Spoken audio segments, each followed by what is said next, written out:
Lesson 18.1, Conditional Probability. Find conditional probabilities from a two-way frequency table. In a previous lesson, you calculated the probability P of A, which is the probability event A occurs. In this lesson, you will calculate the conditional probability, which is the probability event A occurs given that event B has already occurred. Student Council surveyed 240 upperclassmen on whether or not they attended the homecoming football game. The two-way frequency table shows the results. All right, so you can see that juniors, there are 74 juniors attended and 36 that did not attend. There were 110 total juniors. 82 seniors attended, 48 did not attend, 130 total seniors. There are a total of 240 students. There are a total of 156 students that did attend, juniors and seniors together, and there are 84 students that did not attend, juniors and seniors combined. All right, so it says event A attended the football game, event B being a junior. Let event A be attending the football game. Let event B be a junior. First, consider the probability that a junior attended the homecoming football game. This is asking for the conditional probability where you assume event B, a junior, is true, and you want to know the likelihood that event A attended the homecoming football game is also true. How many upperclassmen surveyed are juniors? So if you look at the table, you can see that there are a total of 110 students who are juniors. How many of those juniors attended the homecoming football game? All right, so out of the 110 total, 74 of the juniors attended the football game. All right, P of A, B, the conditional probability, is number of juniors who attended over the number of juniors. So if you do 74 divided by 110, you're going to get roughly 67%. And that's all you would do is take the two numbers that we found before and calculate that. So 64 divided by 110. Did I do the right numbers? Let's see. Oh, it's 74. Sorry about that. All right, 74 out of 110, not 64. All right, so let's try that again. 74 divided by 110. And that's going to give you this 67% here. So see the decimal, move it 2 decimal places, and you get a percent. All right, so it says, why is the probability different from the probability P of A?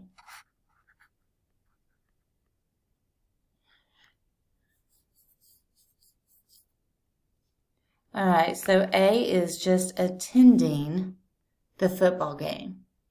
So it doesn't have anything to do with the juniors. All right, let's see what it has to say here.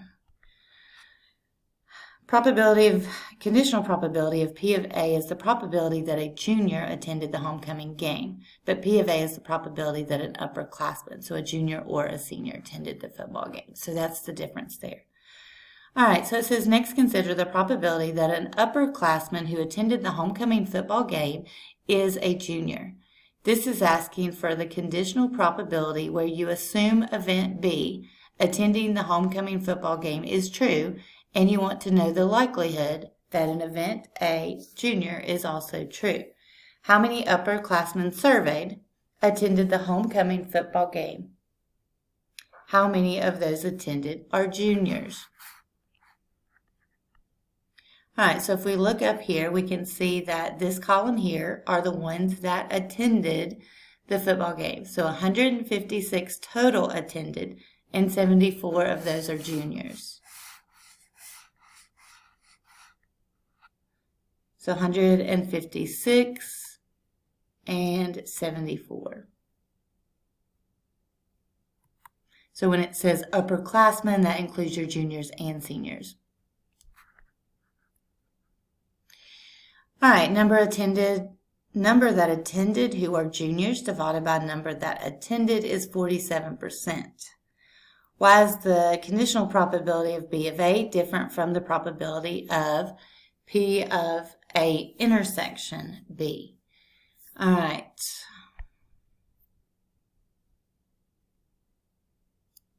Again, so before we were talking about juniors and seniors, and here we're talking about the number of juniors out of the total number who attended. So this one's going to be 47%, where the other one was 67%. All right, let's see what they say here. Probability uses only the upperclassmen who attended the game as a sample space, where the intersection of A and B uses all the upperclassmen in its sample space. So this one uses only the ones that attended, and this one used the entire students, whether they attended or not. So you're going to get a different probability. Are conditional probabilities commutative? In other words, does P of AB equal P of BA? Explain. Well, no, because we just seen above 67% does not equal 47%. So that means the order does matter. Remember, commutative property means you can take A plus B and that equals B plus A. Well, in probability, that it doesn't work that way because you're going to get a different answer. So it is not commutative. All right, that's all for task 1. If you have any questions, let me know. Lesson 18.1, task 2. Find conditional probabilities from a two-way relative frequency table. A frequency is the number of times something occurs. A relative frequency is the fraction of times something occurs, which is also the probability that something occurs. To find relative frequencies, divide each frequency by the total number in the sample. All right, in the scenario from task 1, a student council surveyed 240 upperclassmen on whether or not they attended the homecoming football game. You can use a relative frequency table to find conditional probabilities. All right, so this is the same table. What we're going to do is look and see if we can fill out this relative frequency table here. So you can see from here, 74 out of 240, 74 out of 240 total people attended. So that would be 0.31 would be the percent that goes here. So 31%. So if we want to see seniors, we would do 82 out of 240. 82 divided by 240. And that's going to be 34%. So we need to write it as 0.31, or it's got to be rounded to the 100th place. So let's put this as 0.34, I believe is what it was. Yes. All right, so I want you to take a minute, pause the video, and see if you can complete this table, and then check and see if your answers are the same as mine. All right, so hopefully you took time to do that and you got the same answers as I did. What I want you to notice is that the 0.31 and 0.15 add up to be 0.46. These two add up to be 0.54, and together these equal 1. These add up to be 0.65, these add up to be 0.35, and together these equal 1 as well.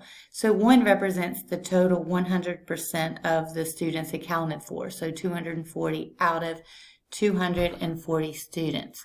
So that is how you complete the relative frequency table. All right, so it says, recall from task 1 that event A is attending the homecoming football game and event B is a junior. Consider the probability that a junior attended the homecoming football game. You can find the conditional probability from the two-way frequency table. What is the probability an upperclassman is a junior? What is the probability an upperclassman is a junior and attended the football game? All right, so let's do the first one. So what is the probability an upperclassman is a junior? All right, so an upperclassman is a junior is going to be this 46% here. Okay, so all of this row, 110 students are juniors. So that's going to be 46. So that's going to narrow it down to one of these first two. Now it says, what is the probability an upperclassman is a junior and attended the football game? So how many attended the football game? That is 74 out of 240. So that's going to be the 0.31 or 31%. So the first answer has to be the correct one. All right, conditional probability equals the probability of A intersect B over the probability of B. And we saw that that was 67%.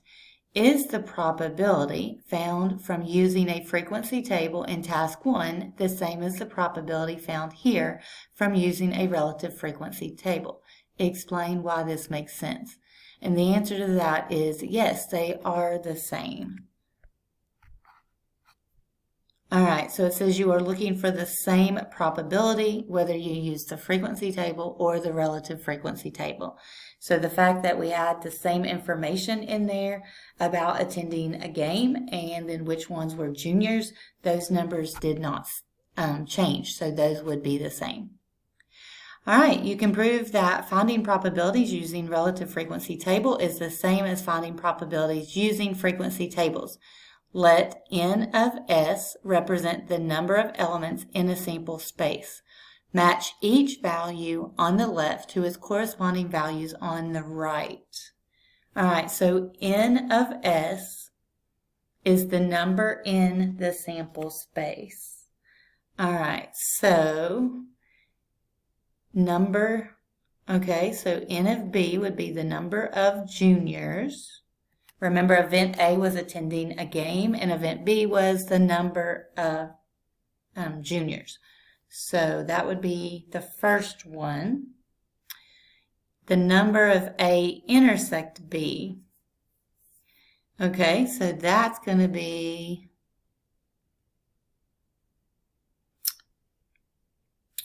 I'm thinking that's going to be the number of juniors who attended the game. So that's the total number of juniors who attended the game. So that was the 74 out of whatever that number was, 240, I believe.